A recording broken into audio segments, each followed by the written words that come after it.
नमस्कार दोस्तों, स्वागत है आपका आज की हमारी इस हिंदी साहित्य की क्लास में। तो हम लोग पढ़ रहे थे छायावादी कवि, जो कि चंडीगढ़ पीएचडी हिंदी के सिलेबस में दिया हुआ टॉपिक है। कल की क्लास में हमने जयशंकर प्रसाद जी को पढ़ा था, सूर्यकांत त्रिपाठी निराला को पढ़ा था। उनसे संबंधित जितनी भी मुख्य चीज़ें थी सारी पढ़ ली थी। आज हम पढ़ेंगे सुमित्रा नंदन पंत जी को, जो कि छायावाद की बृहत्तरी शाखा के विष्णु माने जाते हैं। ठीक है, और छायावाद के जो 4 स्तंभ हैं वो ही आपके सिलेबस में दे रखे हैं। जयशंकर प्रसाद जी, सूर्यकांत त्रिपाठी निराला जी, सुमित्रा नंदन पंत जी, महादेवी वर्मा और मुक्तिबोध। ठीक है, तो पढ़ते हैं फिर आज की क्लास में हम सुमित्रा नंदन पंत को। सबसे पहले उनके जीवन वृत्त से भी प्रश्न बन जाता है, तो ध्यान रखना है। उनका जन्म हुआ था 1900 में, मृत्यु हुई 1977 ईस्वी में। जन्म स्थान पूछा जाए तो कौशानी अल्मोड़ा, मृत्यु स्थान इलाहाबाद। बाल्य नाम पूछा जाए तो गुसाई दत्त। और प्रथम कविता पूछी जा सकती है गिरजे का घंटा, 1916 में ये प्रकाशित हुई थी। ठीक है, उसके बाद सुमित्रा नंदन पंत के काव्य को विद्वानों ने 4 चरणों में बांटा है: छायावादी, प्रगतिवादी, अंतश्चेतनावादी और नवमानवतावादी। ठीक है, और ये रचनाएं याद रखनी है कि छायावाद के अंतर्गत कौन सी आती हैं और इनका क्या क्रम है। सबसे पहले है उच्छ्वास 1920, ग्रंथि 1920, वीणा 1927, पल्लव 1928, गुंजन 1932। तो क्रम में लगाना भी पूछा जा सकता है, तो ध्यान रखनी है। उच्छ्वास, ग्रंथि, वीणा, पल्लव, गुंजन। उच्छ्वास, ग्रंथि, वीणा, पल्लव, गुंजन। फिर प्रगतिवादी रचनाएं पूछी जाएं तो युगांत, युगवाणी, ग्राम्य। युगांत, युगवाणी, ग्राम्य। ठीक है, अंतश्चेतनावादी रचनाओं में स्वर्ण किरण, स्वर्ण धूलि और युगपथ आ जाएगा। इसके अलावा नव मानवतावादी रचनाएं कौन सी हो जाएंगी? उत्तरा 1949, कला और गूढ़ा चांद, इनकी बहुत ही महत्वपूर्ण रचना है।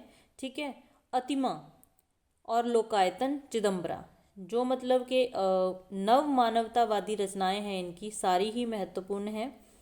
सबका सन भी याद रखना है और इनका क्रम भी याद रखना है।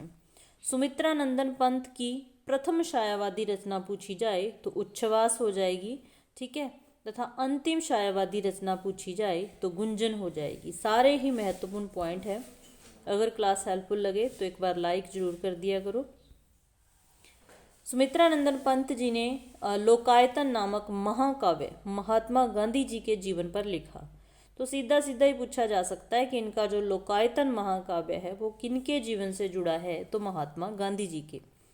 सुमित्रा नंदन पंत की महत्वपूर्ण कविताओं का संकलन है चिदम्बरा।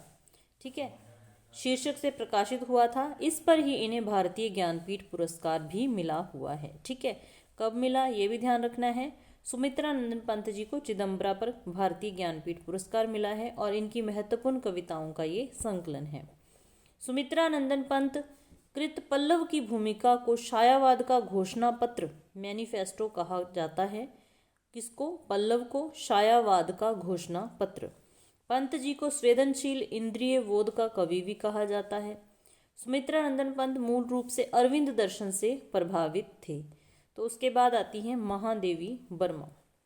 सुमित्रा नंदन पंत जी से इतनी सारी बातें ही ध्यान में रख लीजिए, बहुत है। ठीक है, इनका जन्म हुआ था 1907 में, मृत्यु 1987।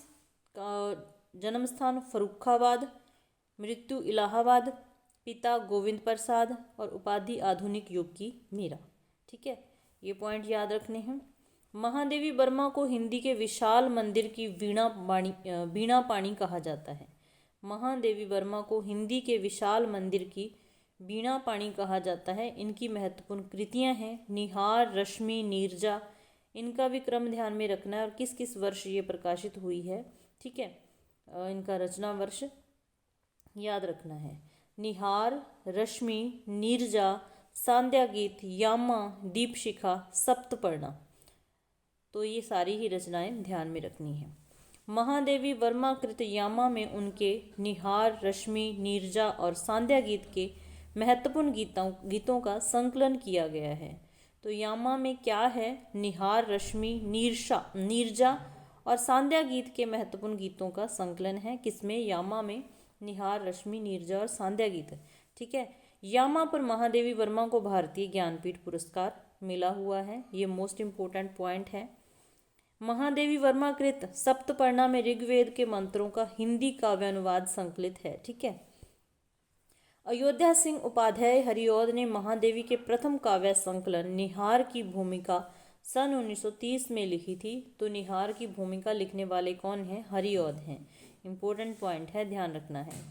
महादेवी वर्मा की ब्रजभाषा और आरंभिक खड़ी बोली की कविताओं का संकलन सन 1984 ईस्वी में प्रथम आयाम शीर्षक से प्रकाशित हुआ था।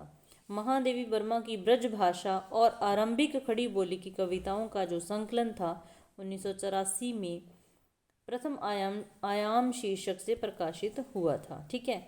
महादेवी वर्मा को बौद्ध दर्शन से प्रभावित रहस्यवादी कवित्री के रूप में स्वीकार किया जाता है। इनका सर्वाधिक प्रिय प्रतीक दीपक और बादल है, ये भी ध्यान रखना है। उसके बाद छायावाद के कुछ अन्य कवि हैं जो कि आपके सिलेबस में नहीं दिए हुए। आगे आपने ध्यान रखना है माखनलाल चतुर्वेदी जी की रचनाओं को। ठीक है। तो हिम क्रीटनी हो गई, हिम तरंगिणी हो गई और माता हो गई, फिर समर्पण। तो यहाँ पर 4 ही रचनाएं हैं जो इम्पोर्टेंट है, उन पे ध्यान देना है। 1-2 पॉइंट्स और हैं। माखनलाल चतुर्वेदी जी को एक भारतीय आत्मा के रूप में जाना जाता है। ठीक है। माखनलाल चतुर्वेदी की प्रसिद्ध कविता कैदी और कोकिला है। ठीक है। और पुष्प की अभिलाषा, दोनों कविताओं के नाम याद रखने हैं कि ये किसकी हैं? चतुर्वेदी जी की हैं। ठीक है। तो यहाँ आपने इतने सारे पॉइंट छायावादी कवियों में से याद रख लिए तो काफ़ी हैं। हो सकता है यहाँ से ही आपके एग्जाम में आने वाला प्रश्न बन जाए। क्लास अच्छी लगे तो लाइक कर देना, चैनल पर नए हो तो चैनल को सब्सक्राइब कर लेना। हम लोग हिंदी पढ़ते रहते हैं। मिलते हैं फिर ऐसी ही नेक्स्ट क्लास में। क्लास देखने के लिए धन्यवाद।